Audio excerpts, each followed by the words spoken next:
Welcome to our second session, folks. I am Susan Henson, and I'm the Regional Director for Mason Enterprise Center programs here in Loudoun County. We have both the Small Business Development Center that, of course, you're familiar with here, and we offer one-on-one advising and educational programs like the one you're participating in to small businesses at little or no cost. So we're encouraging you to be sure you take advantage of all of those. We also have a business incubator program in downtown Leesburg through the Mason Enterprise Center, and that offers office space to companies that are at a point where they're ready to grow and they need more professional address, facilities, conference rooms, that kind of thing, plus some specialized mentoring and connections. So if you need more information on that, you can tap into any of us to give you more details on that. But the reason we're here today is to hear from Robert Brooke, and we're going to hear more about the SBIR STTR program. Robert is responsible for the development and the statewide outreach coordination of CIT's Federal Funding Assistance Program in the Commonwealth of Virginia. Since 2002, Mr. Brooke has worked closely with small business technology firms, and he's done that for more than 25 years.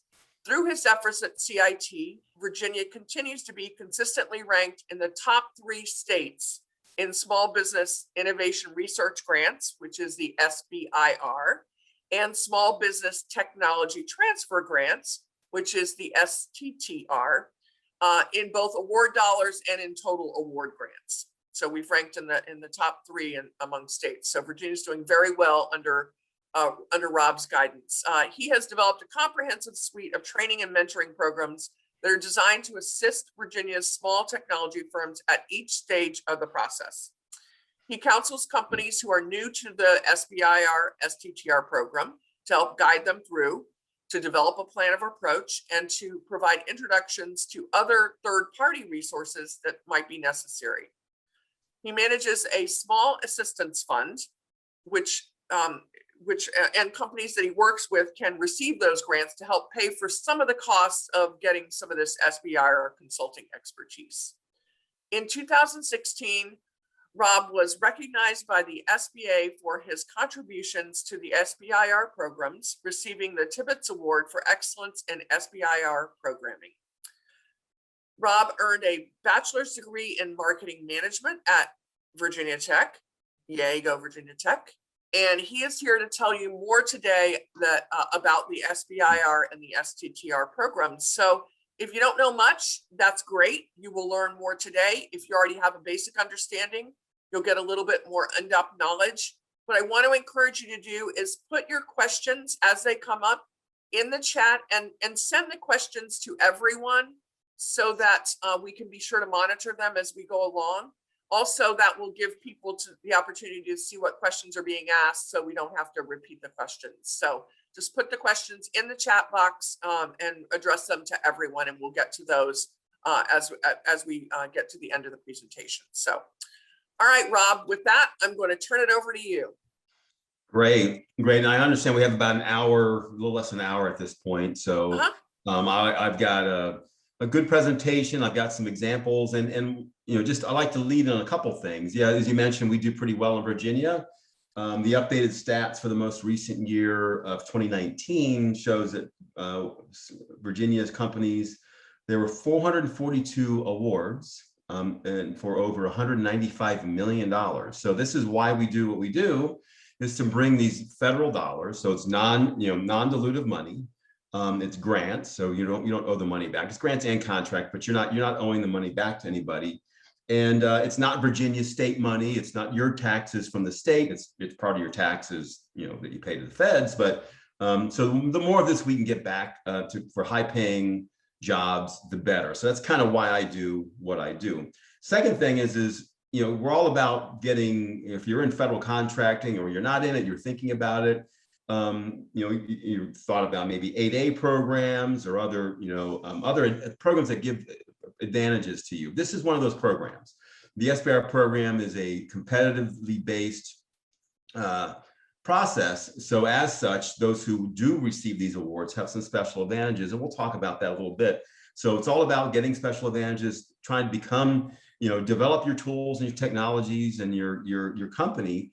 And it's a little different than some, university-based funding that you may have been part of in the past or currently. The goal is to build product and technology. So if you're just doing general consulting, most likely then that may not be an opportunity for you, but we can talk about that a little bit here. So welcome everybody. Thank you for the opportunity to give this chat. Just a minute on CIT. CIT is we're a state-funded nonprofit here in the Commonwealth of Virginia, and our role is to accelerate the next generation of technology and technology companies. We work with Virginia-based companies across the Commonwealth of Virginia.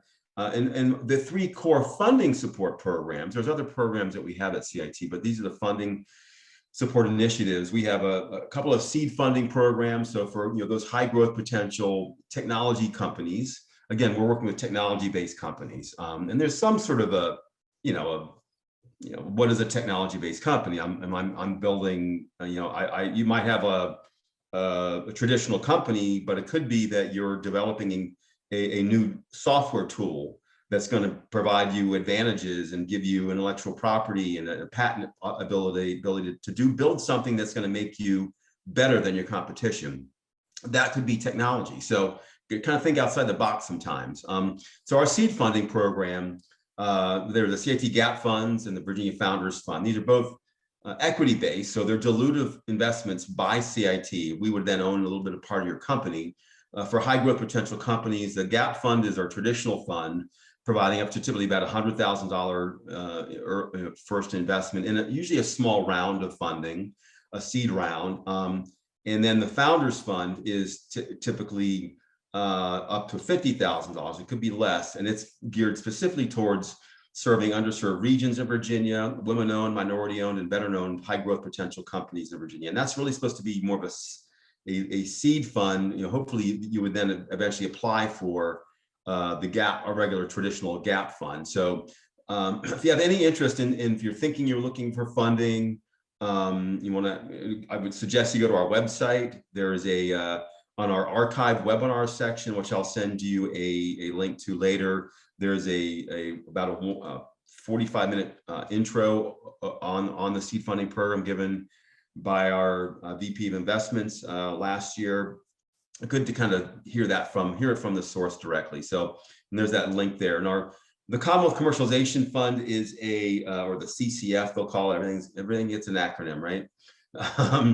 It's a grant-based fund, and it's an annual opportunity. We're in the process of I think making awards soon from last year's round. They typically open up in the fall, and then they're going to close sometime early in the calendar year, and then it takes us 3 to 4 months or so to review those. And they're up to $100,000 typically, focusing on small businesses. This year's the CCF is actually a new version. It used to be called the CRCF. There was some additional funding put into this, some different positioning. So if you've participated in the CRCF in the past where you didn't participate because you didn't fit, look at the new program this coming year.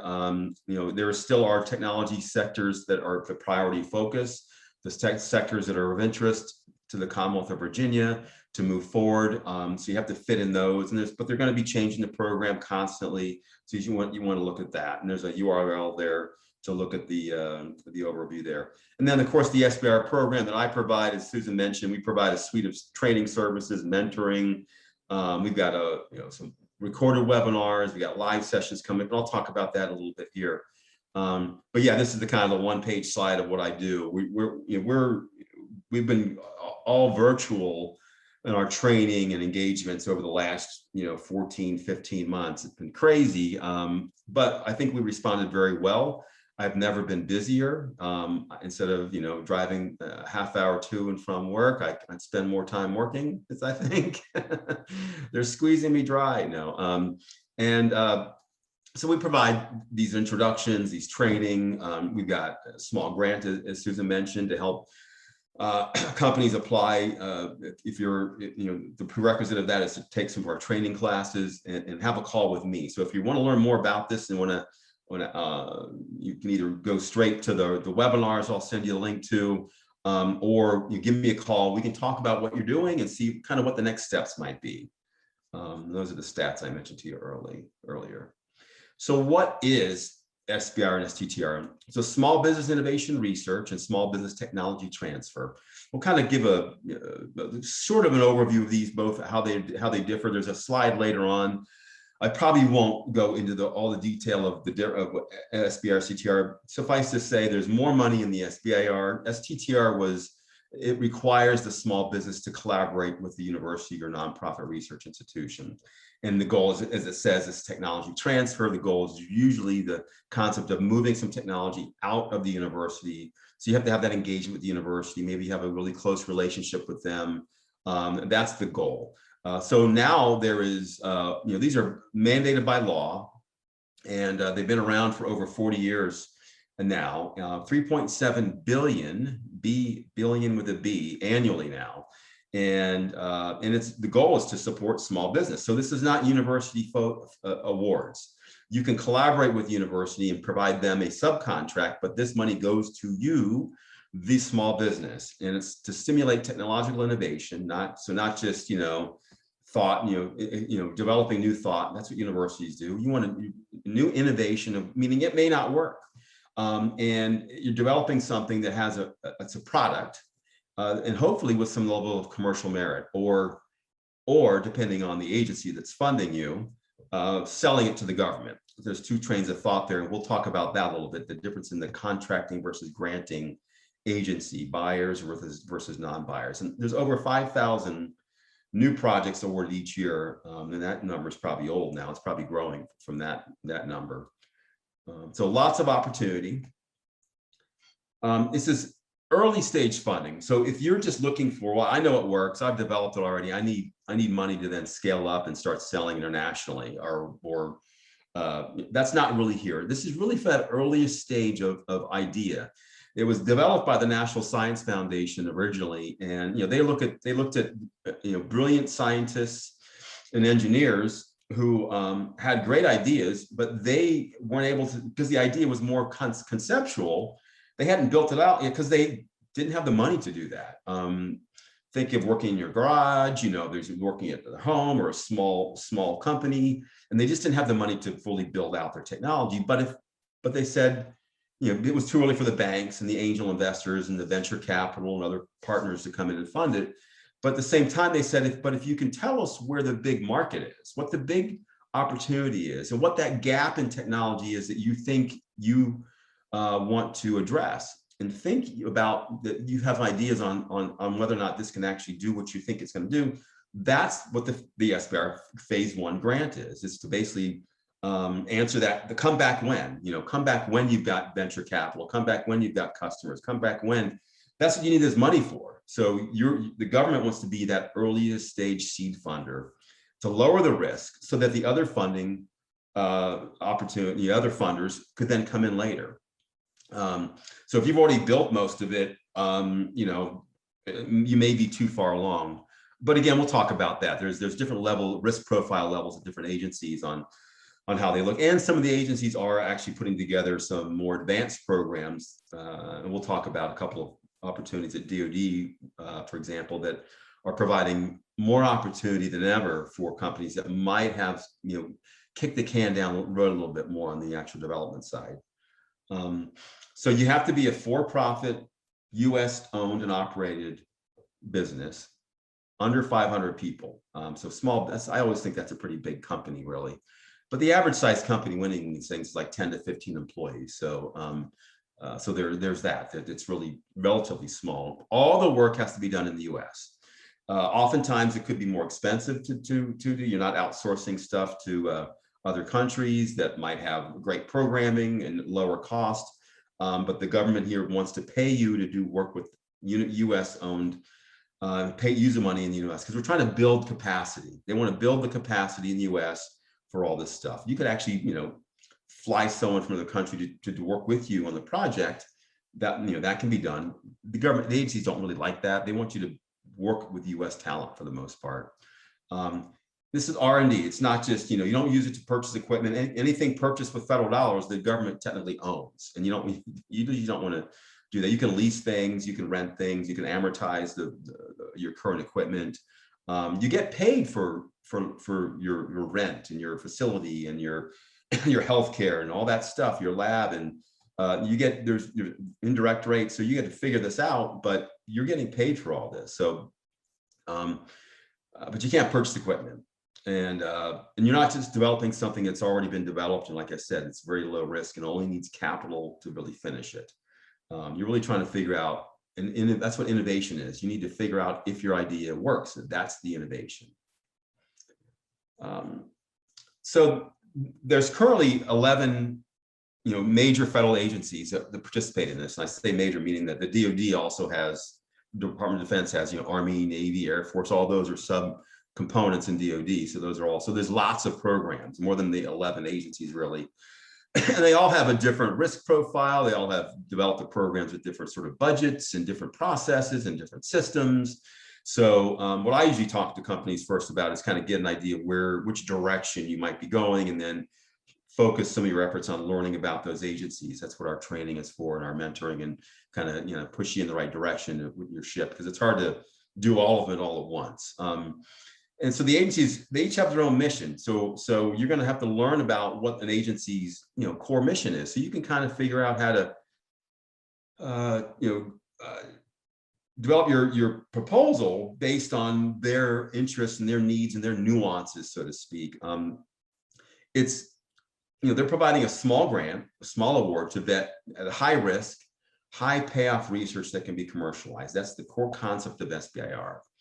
Again, 3.7 billion annually. And so the government, so we mentioned there's like 3.2% of their budgets have to go to the SBIR, and like another like 0.3 or something to STTR. So when those budgets go up, this budget goes up. It's by law. So this program was developed over many years to be very friendly to small businesses. So we'll talk about some of the other friendly aspects soon here.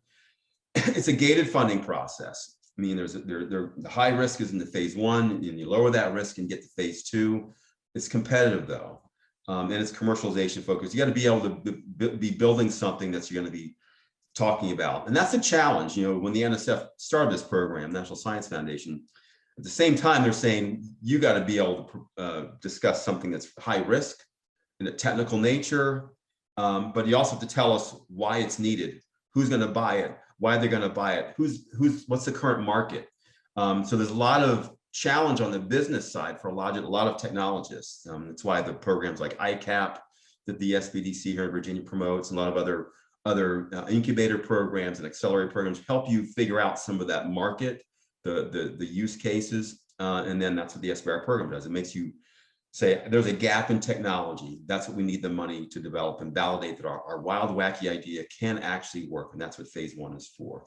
So trying to be a good steward of the federal money, of our tax dollars. They're not going to give you the big giant chunk of cash one time only to say, it really didn't work. It really wasn't feasible. You can still fail, but they're not going to, that's why it's a gated multiple gates there. We'll talk about the different gates here in a couple slides. Lots of opportunities, as I mentioned. The small agencies, there's about probably 5 or 6 pretty tiny agencies. We're talking, between 5 million and maybe 25 million a year in total funding.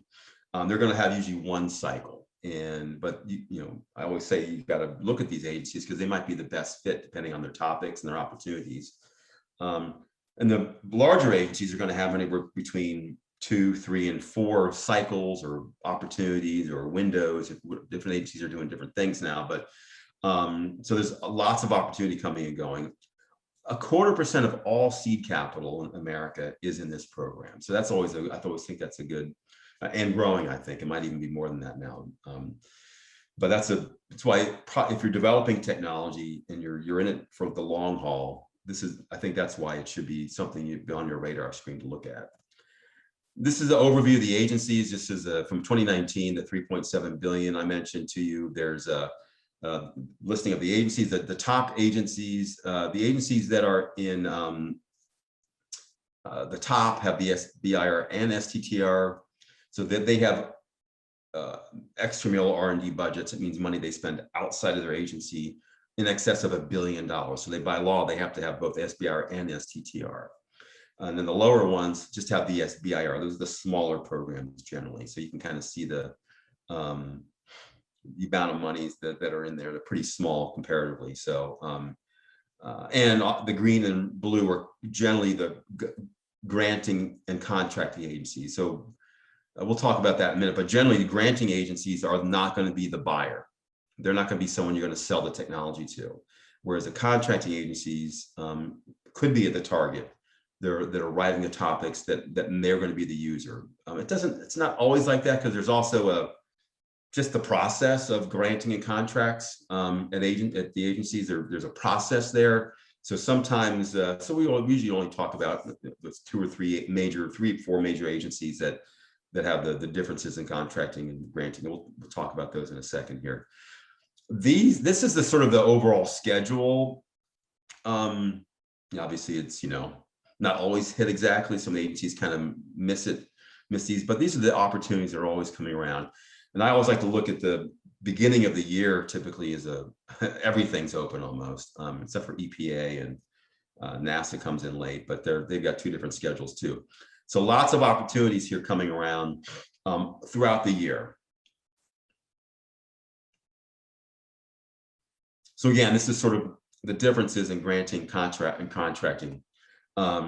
The biggest, granting agencies really are the National Science Foundation and the NIH, for Health and Human Services. They comprise of probably 3/4 of all the granting agency money, and so they're not going to be the ones who buy your technology. You're going to have to really put together something that the market, the real world market, that you understand and understand what the problem is. They allow for more open communication, because there's laws, federal laws for contracting, that if they're going to be the buyer, they can't talk to you after a certain point. They can't give you unfair advantages over your competition of what they tell you and not everybody else. Generally, they're more broader topic areas, or really no topics, where you present the idea that you understand is the big problem in the world that you're going to address. Generally, they're your external reviewers, and the agency is not going to be the reviewer in granting agencies. And again, the agencies likely won't be the customer. Contracting agencies are more focused on writing more specific topics that you have to respond to. And they're more limited time in preparing. Usually they don't really have a longer writing period. When the topics come out and they open and they close between 8 and 12 weeks generally. So it's a quick, they got to be really looking for these and be ready to respond. There's differences in how you can communicate with the contract, like DoD, when they, DoD is a little different. They actually have what they call a pre-solicitation period for 1 month that you can reach out and talk to the topic author, and then they close that period and open it for submission, and they remove all the contact points. So you can't have any contact. So a full 8 weeks, not a lot, right? From proposal, from the topic being released to being due. So it's not a lot of time. Generally, it's more internal review. So you're going to have people within the government or that agency will be reviewing it. And with contracting, what we call phase 3 opportunities. We'll talk about the different phases here in a second. Boom, there we are. Phase 1 is going to be that highest feasibility, that biggest risk of like, I don't know if it's going to work. I need your money, the federal agency's money, to validate that my concept that I have is going to work. That doesn't matter where it's the granting or contracting agency. You're going to be proving out your idea, whether it's their idea or your approach, I should say, to solve the problem that you're trying to solve. Feasibility, proof of concept.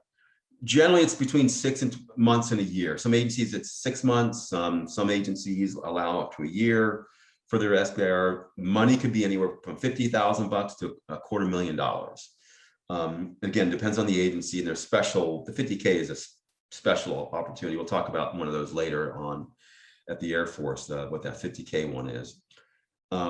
Generally, you have to finish the phase 1 and apply for the phase 2. So you can't apply just for phase 2. But we'll mention that a little bit later, some of the advantages some of the agencies are doing. They're trying to allow for that. So we'll talk about that in an example. Phase 2 is going to be prototype development. And usually generally it's up to about 2 years. You can do a little quicker, but you can't get the full amount of money just and spend it all in 1 year. The government spends their money, they appropriate their money and plan to spend it over a period of time. So you can't just get the full, $500,000 or $1.5 million and spend it in 6 months. It's just not going to be allowed. So that's the general time frame of things. And phase 3 is not SBIR money. It's not that set aside we talked about. It's going to be that's going to be more of other federal money. Could be other money that the agencies have to buy things or to do more research. It could be you getting a venture capital investment. Like the agencies want to know how their money has been catalytic. That's a key word, catalytic, to allow for the other monies to come in and flow later. They're going to, if you get these SBIR phase 1s and phase 2s, you're going to be getting tracked by the agencies for several years. That's your payment to them. They need to validate that their funding is working, solving problems, developing technologies. Companies are selling technology, hiring people, paying taxes, and that loop continues, right? So they're using your tax dollars. So this is the way, it's a closed loop system in some way. They want you to, think greed. I say that with a winking eye. Be greedy. Understand that there is a economic development component of this by you being greedy and trying to solve problems as a business and make money. So that's the goal. Like, it's not a grant that you can just do what you want, learn new things. That's university funding, right? So advanced technology, so the others may look at it and they learn. This is not about the learning process necessarily. This is about solving problems that the agencies want to solve. All right. Success rate. So, 10 to 20% generally, depending on the agency in phase 1. They're getting a lot of proposals, so it's competitive. And so that's why we have our training. We have these processes. The more you learn about whether or not you're a fit or be prepared to understand. So that 10 to 20%, takes into consideration, there's companies that just, they submit, but it's like, it's not appropriate. They were already had the product developed almost. They propose to do half the work in India, for example. They put in, they didn't talk about the commercialization opportunity. Lots of reasons why proposals get kicked. For non-compliance, they don't even get reviewed, right? For example. And then the ones that get reviewed, they're just not competitive. They didn't really propose innovation. They didn't really understand the goal of the agency's funding. You didn't talk about the commercialization really well. You didn't have the right team. There's a lot of reasons why it cannot get funded. But phase 2, if you get to phase 1, about 40% get to phase 2. And that's where that pretty, real money is to really develop technology to a point where you can then seek those other funding sources. And compare that to a venture capital. It's going to take, 6 to 12 months at least to get, a small seed fund. It just doesn't, it's not always about comparing these two to each other, because obviously SBIR is going to be oftentimes at an earlier stage than venture capital is going to take. But it's a kind of a head-to-head comparison. It's not really fair to do that, but you're going to have about a 1% probability of getting venture capital. That's how many companies that VCs are seeing. That funnel goes like this, shoots down pretty quick, whereas SBIR is a little bit different. And you can certainly, there's companies that go between these funding sources. They're getting venture capital, seed funding, customer funding. At the same time, they're still developing new technologies. A lot of the agencies don't really like, there's sort of a different flavor. We'll talk, I think, might talk about that now. An agency like Department of Defense, they want to know that you're going to be around in a few years to buy something from them. And they want you to be there so they can buy something from you, excuse me.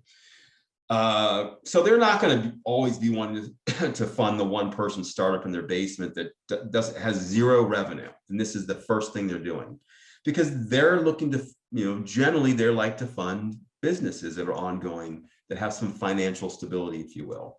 So Whereas agencies like the NSF or the NIH, they do like to fund those key technology, brilliant scientists that have, you know, a home office or trying to get out and really build a company still.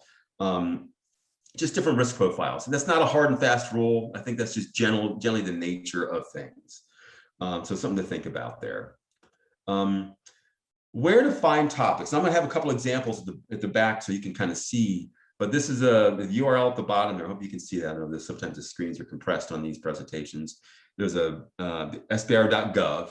You know, if you just Google this and go type in www.sbir.gov, you can find the link to the main SBIR, the SBA's website that does SBIR. You know, links to all the agencies are there, and you can start looking and tooling around and seeing things. This is the cool keyword search.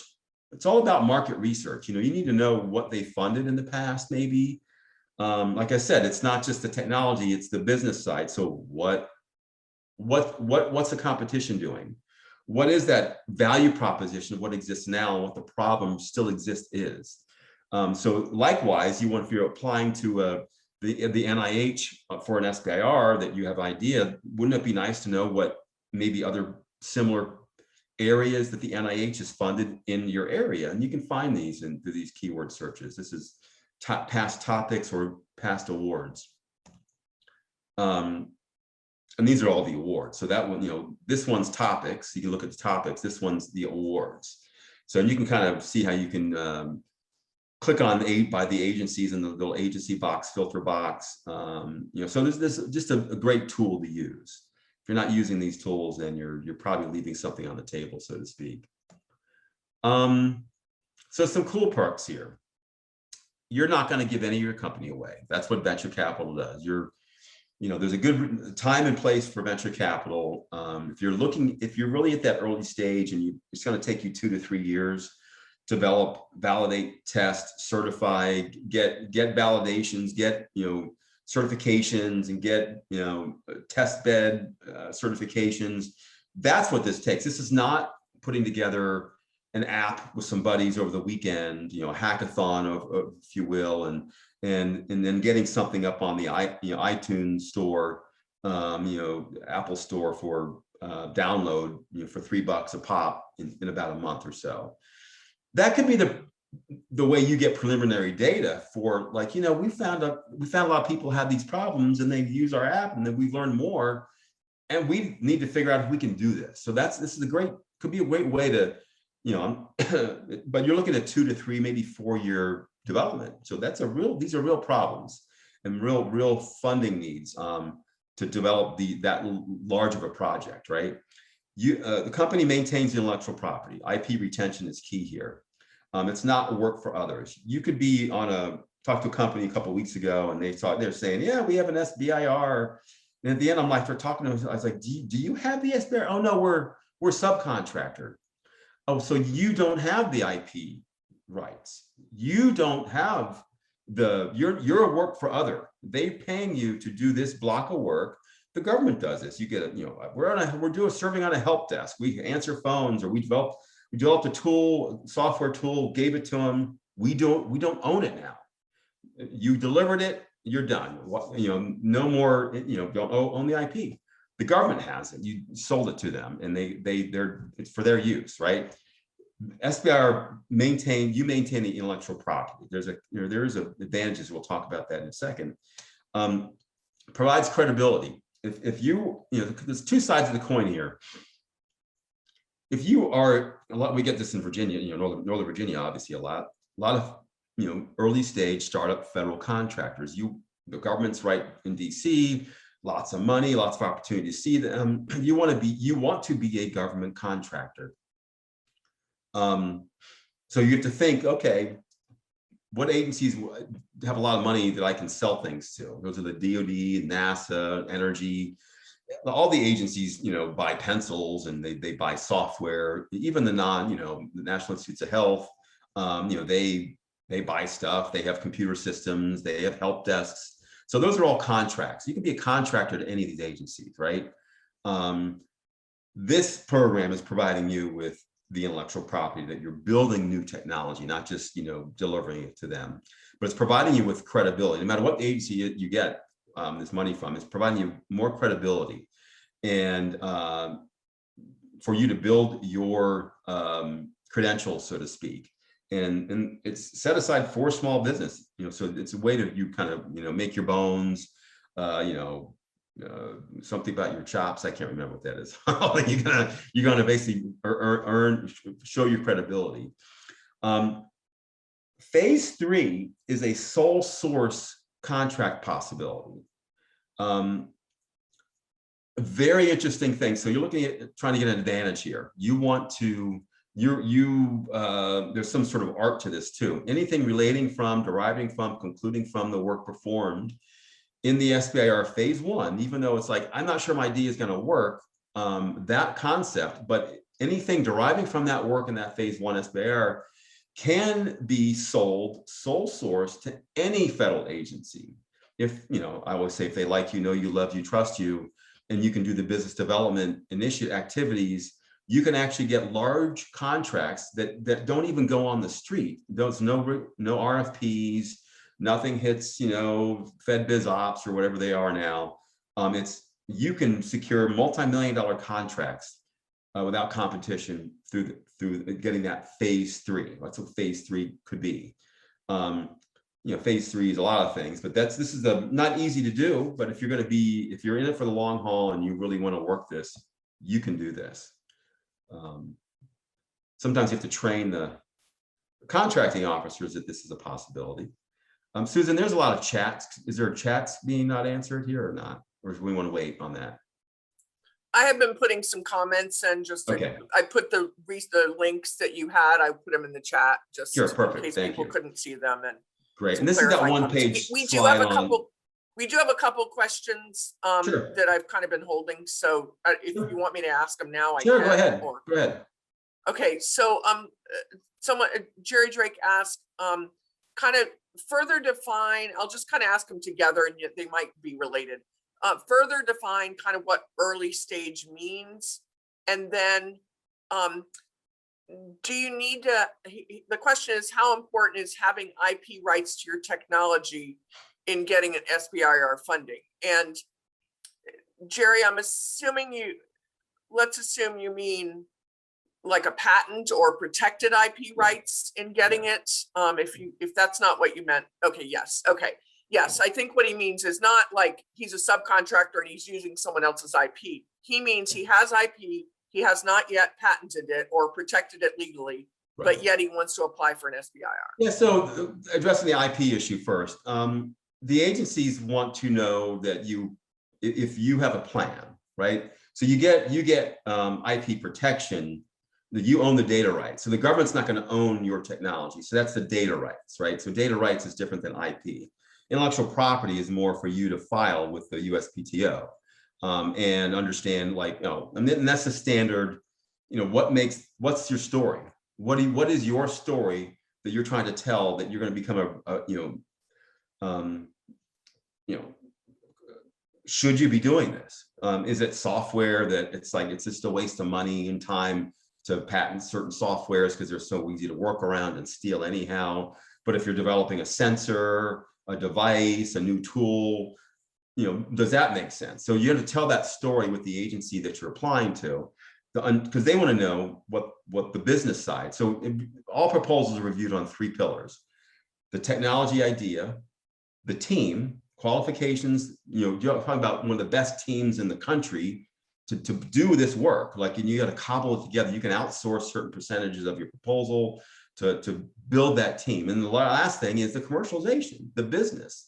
And part of the business plan is your intellectual property and what's it going to mean. So if your technology, obviously we suggest you talk to an IP attorney, you should have one for developing technology, understand, should we do this or not? How much should we pay for? When should we do it? Generally, a phase 1 application is not a disclosure, right? When you apply, if you win it, okay, there's a non-proprietary description that will be made public, and it doesn't describe your entire thing, but you put together a little description that you put together and they post. So, at that point, sometimes the provisional patent, you should be filing for that. because then once you get to the phase 2 is when you're going to really building it out, validate that it actually works, right? So this kind of works in line with patenting, although patents can take several years, right? But you want to at least get your foot in the door at the right time. And so it's not a, I'm not an expert on the patenting process. So that's your patent. I think but if it makes sense for the technology and the agency and your business plan, that's when you should do that, spend the money. They don't provide you any money necessarily in the SBIR. You do get a 7% fee you can actually get, and you could use that for anything. So if you win a phase 1, you're getting a couple $100,000, you're getting 14, 15,000 bucks to go towards anything you want. That could be business stuff. It could be patent filing costs. Not a bad use for that, actually. And so there's that. So the first question was, what's early stage? I'm not sure what that's in reference to, but you're generally a lot of companies that are in the SBIR game are early stage. Now, meaning early stage technology, meaning you looking at it, like I said, a 2 to 3 or 4 year development of this technology, right? So are you making money consulting already, and you have the idea to develop a product? That happens a lot here. So instead of just being a consultant, you're actually selling a software tool you develop because you learned about what kind of companies are wanting and their big problems, and we can develop a tool to do this. That'd be great. We can sell them the tool too. So early stage, meaning, the agencies, the only requirement for SBIR is that you be 500 employees or less and all the work be done in the US. There's no revenue, limitations. You could be a, $50 million company and still apply for these. That said, some agencies do have more of an affinity towards funding or towards not fund companies that are making $50 million a year. The NSF may not fund you. The NSF is they created the program and they say, we want to fund people that don't have their own money to fund this tech. If you want to, they probably have given awards to $50 million companies, not to say, but their affinity is more for making the money catalytic, meaning a couple $100,000. If you're making 50 million a year and you can't do your own internal research and development, they might wonder why you're applying. So that said, there's no hard and fast rule for that, but there's general thoughts on what they like to fund with their scarce resource dollars, they would call it.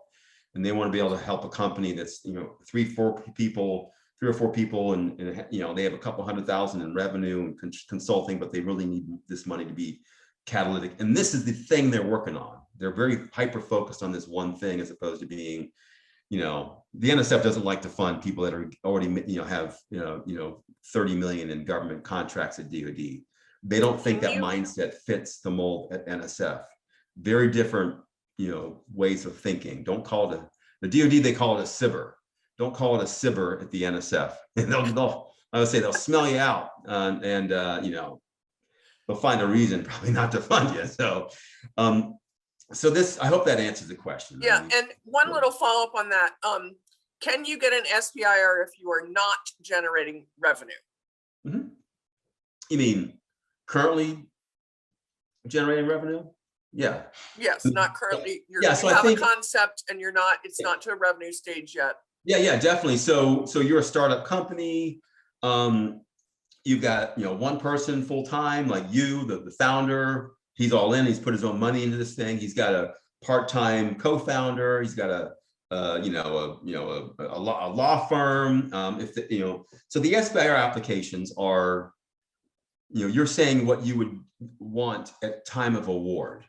So it's always at time of award. So if I get this, I've got my, this other engineer I'm going to hire with this money. I'm going to collaborate with another small business who work for hire for them. They do this stuff, and I'm going to outsource some of this thing that they do very well. You got to cobble together your team. And so I think that's the key, is that, so it's a time of award, not time of application. So if you think about that, there's a plan there in place. You have to kind of, the key thing is to have the right primary investigator. The team, the PI is key. The PI has to be full-time at the company at time of award. Being able to manage a project scientifically and technically, so be a strong technology person, but not doing necessarily all the work, but that we talk about that a lot more depth in the training classes we give. we'll try to go through that a little bit. But if you have any issues on the PI, I can talk to people about some of those, first steps, cobbling together that team, putting together a good plan. Hope that answers it. So let's go through. This is we won't go. This is the SBIR STTR. So I would say they can refer to this if there's if they have a strong engagement with the university. Other than that, this is sort of getting in the high weeds here. But they do allow for you to subcontract, and you can subcontract in an STTR up to 60%, 60% of the project to at least 30% to the university and 30% elsewhere as well. So you can outsource a lot in phase one if it's an STTR. There's different rules. Not all agencies do STTR. Some agencies allow the PI, the primary investigator, to be at the university. Some, like NSF, do not allow that. So there's different nuances there. But we'll talk about, if you have any questions about that, you can refer to this later. So this is other considerations. We'll try to get to a couple of examples so you can kind of see some of the topics and how they're, to get you excited, I think, to see how they're written. If you've got some knowledge of an agency like DOD or NASA, and you can start figuring out if you understand the program they're engaged with, those are great, because you can start tracking in and suggesting ideas for possible topics that matriculate down the road through your engagement with them. That's not illegal. They come up with these ideas based on their understandings of their problems. So if you have connections and engagements with agencies and propose ideas and topics, and they could eventually maybe matriculate out to a topic. If you get the SBIR, you got to be ready for that growth period. You're going to get audited probably at some point. You have timekeeping systems, accounting systems. If it's DOD, the cybersecurity requirements they now have for government contractors. There's a lot of systems out there. There's a Virginia-based company, actually CIT's invested in them, called At-Work Systems. They do these things, the modular systems, to help you get these things that you can outsource this, and it's an allowable cost. Accounting system, I can't buy one. Well, you can amortize the cost of that. They want you to. That's part of your indirect rates. So you can make sure you're becoming a real company. Putting on your big boy pants, right? But so this is what this does. It wants to give you that experience. Like I said at the bottom there, it does provide costs of direct, indirect overhead and that fee, and rent, benefits, accounting systems, payroll systems. These are all part of the whole process. Don't leave money on the table. Now, on the one hand, this is why when you're proposing a phase one project, you're not looking at this giant, huge, enormous, time-consuming, big. It's time, and they're paying for time. There's limits on how much they'll pay. I can't remember. There's some agencies it's like a couple $100 an hour, maybe. So if you want to spend $500, bill them $500 of your time an hour, that's not going to happen. Agencies have different caps on that, but you don't make money on a phase one project. It's hard to make money on a phase two. You get that fee.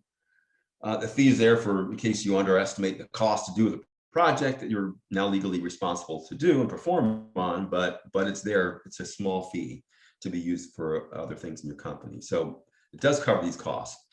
Here's some key links here. You can, these are some, the top agencies here, NSF, NIH, DOD, that I work with in Virginia most. These are some of the key links to, jump to their websites directly to look at a lot of the opportunities there. Go through this here really quick. Okay, so we'll get to show you a couple of example topics and how they're laid out in a couple minutes here. We have some training coming up. If you're doing anything in medical, I'm hosting on May 6th, so this Thursday, a free hour-and-a-half long webinar, 11 a.m. to 12:30 p.m. And I'm giving what I'm giving here on steroids, like for 20-minute quick intro. And then I'm going to have agent reps from the National Science Foundation's medical area. They have different topic areas, and one of the areas they have different program managers at NSF, and there's several that actually focus on medical areas. We'll have one of those guys on. NASA's medical area, human exploration, I think it is. So they're going to talk about how they what they fund in medical area, Defense Health Agency, and the last one got ripped off somehow, a rep from the National Cancer Institute, so NIH. And so they'll be there. They'll be trying to give like a 15-minute, 20-minute overview, get a sense for their flavor, how to contact them, what their next steps are. So I think it might be interesting if you're in anything medical related, a good little hear the agencies talk themselves. Coming up on May 12th, if anybody is looking to submit to the National Science Foundation, they have a 4 quarterly windows, they call it at NSF. Their next deadline is in early June. So if you're applying for that, this session is geared to help you with the last minute prep and tips, and then ask questions of the expert consultant we'll have online. So it's sort of a last minute before you submit. For those who are a little earlier, you want the in-depth training. We've got 2 long form webinars, one on NIH coming up and one on the NSF coming up in June. So NIH is later in this month. So if you want to learn more about the NIH, National Institutes of Health process. And these are low cost for Virginia companies, or it's like $25, you know. So it's we actually offer free seats to companies that are involved with Virginia's ICAP program. If you're in any of the incubator programs, if you're at Mason Enterprise Center, if you're in any of these programs, we give you a free seat. Non-Virginia companies, there's a fee for like $75 or something.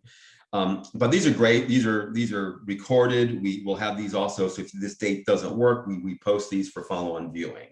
The link below there is our link to our webinar, our event calendar, and that's where you want to look at everything. So we got 5 minutes. So this is the link at the bottom here is the archive link, where all the recordings are. And we've got tips from our venture capital folks at CIT. We got award winner tips, accounting sessions, the commercialization planning webinar, and then the DoD, NASA, NIH are all there. We're making some changes to our website that's kind of in the middle of being flipped around a little bit on that page. So, but anyhow, that's all there and they're all free to view. So users, non-users, we're going to go over just in the last 5 minutes here, quickly, show you a couple topics and how they, so this is the overview of the DoD. They're currently open. So they are open in pre-solicitation. And they're open for like until like they opened in April. I don't have the whole list here, but they're going to close in June. Actually, there's one. Army has some topics here that close in May. They're a little off cycle. So the agencies at DoD have been sort of doing their own thing lately. So they're a lot of them are going what I call rogue. They're trying to make it fit for their cycles and purposes. And sometimes that means they put topics out when any time, which is a little weird because they've usually been very, very, very linear, very strict. And now they're like, opening things. So, but anyhow, it means more opportunity for you. The Air Force and Navy and Missile Defense and Army, excuse me, not Army, the other smaller DoD ones are coming out. They're currently out in pre-solicitation. So there's tons of topics. Navy's got over 40 topics. Missile Defense is, Air Force has 30 topics.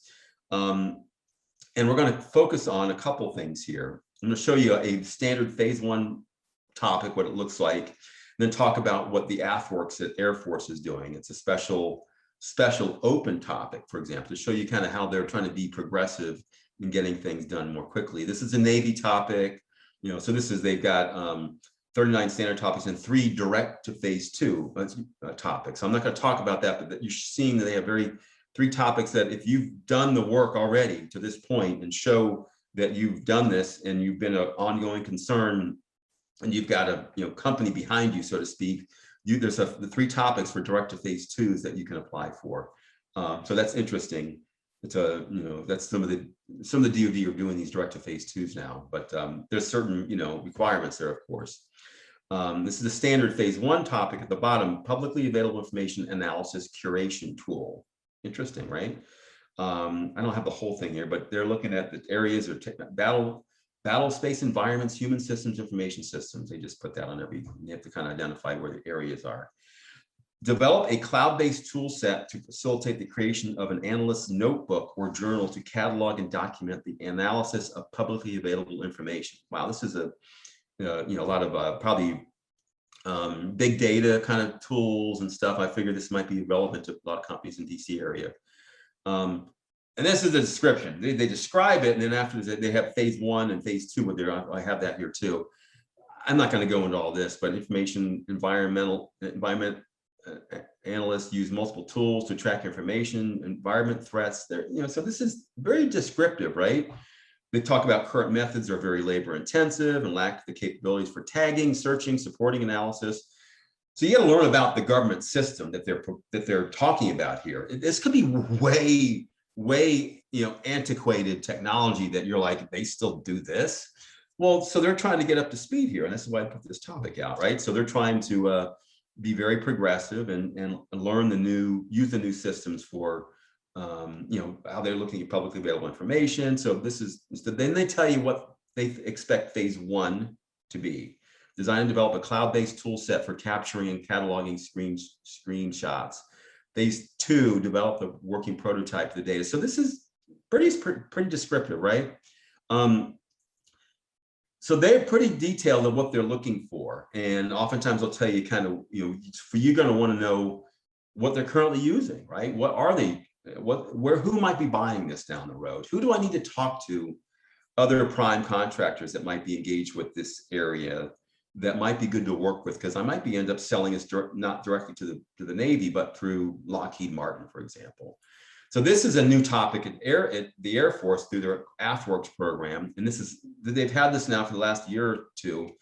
Open call, meaning you have your idea, even though it's DoD, your idea has to be a clear Air Force stakeholder need, and they describe some technology areas that you have to focus on, and it's kind of open. And they have one that's like, or you tell us where you think it's a fit. They talk about you being financially stable, meaning you're probably not a startup in your basement with no employees. Generally, that's what that means. There's got to be a clear defense need, understanding the Air Force's use for this, your idea. What's your idea and understanding of what because they basically say that we can't possibly understand all of our problems and where your solutions. Tell us where you might have a need. We might have a need for what you're developing. Kind of a dual use. They call it more of a dual use case. And then a good technical team, right? They want you to be a really, really good technical team.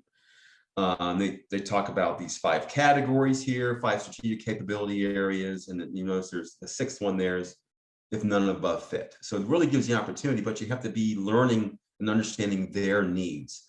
50K awards, that's that 50K. They're making maybe 150 of these awards in 50K for 3 months. So you're jumping on it. It's a very small, compressed project and time frame, but you can prove yourself out. And there's lots of Virginia companies have won these things. I've been really, really surprised at how many have won it. And this phase 2 is a little shorter than normal, $750,000.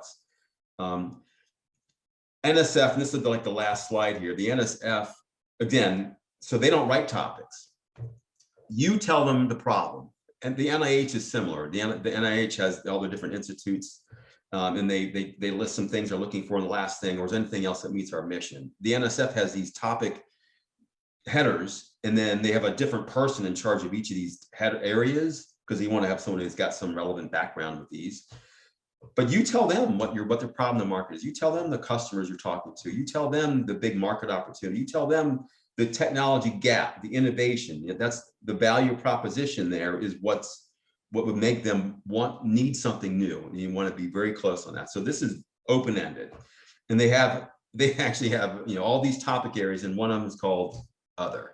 So basically anything you can propose that has a big enough market that you understand, and a problem that has a big innovation hurdle, revolutionary, not just evolutionary at NSF. Whereas I think the game changing at NSF. Whereas DoD, it could be a little more incremental by nature, because they're telling you what they want. They want to serve their warfighter better and save their own lives. So they're not saying exactly how much better. Whereas at NSF, you're trying to be very descriptive of what the problem is, what the value proposition is. So it's a little different in mindset. So I hope that helps. And again, this is the upcoming webinars, and my contact information. Everybody wants to reach out to me, I'm happy to chat. Awesome. That was great, Rob. A couple minutes over. But we started. Anybody have any? We're really kind of close to time, but if there's any other last question, like throw it in the chat. I did put some of the links in the chat as we went along so that you guys could kind of grab those. You know, it struck me as you were talking about some of those DoD areas that potentially having a colleague or a friend or a co-founder or somebody who has been in the military could be important if you have not. Say you're a technology person and you befriend somebody who's been in the military, you could pick their brain about what's going on there, where did they wish they could see improvements, right? So, and then you could apply I could develop this technology that could help that. You partner with them, you kind of go forward. So I could see, based on what you were kind of saying in some of those open topics, that could be a good opportunity there. Yeah. And then, certainly the other areas. But I feel like one of the points you made, Rob, about looking at some of the topic areas and kind of spending some time on that website, as well as the award areas, could help kind of spark people's imagination in terms of, oh, well, I do that kind of work. Let me see if I can, move in that direction. So anyway. The DoD, especially if you're in the DoD realm, you're lots of money, lots of people in this area want to get involved with DoD and right. Be a government contractor long term, for example. Look at those topics, because it's the way you learn about their problems and how they post these things over time. At DoD, they have 3 cycles per year. They're currently open now. They're open for like two months at a time. You've got to get registrations completed. You got to be in this federal system for award management. You got to have a company, an EIN, a DUNS number. So you got to get set up there. And if you're waiting until you find a topic to do any of that, it's almost too late. Because it take up to 6 weeks sometimes to get your SAM registrations done. So you want to make sure you're done there, and so you can just then wait to find the right opportunities. Good point. Well, good luck, everybody. All right. Thank you so much, Rob. We really appreciate your time this morning. A ton of good information. The slides will be available if you didn't have time to jot down all the information. And of course, you can always reach out to Rob and kind of pick his brain. So thanks so much. Enjoy the keynote is going to be starting here in about 5 minutes. So you're going to want to shift over to that room, folks, and have a great day. Thank you. Bye-bye. All right. Bye-bye.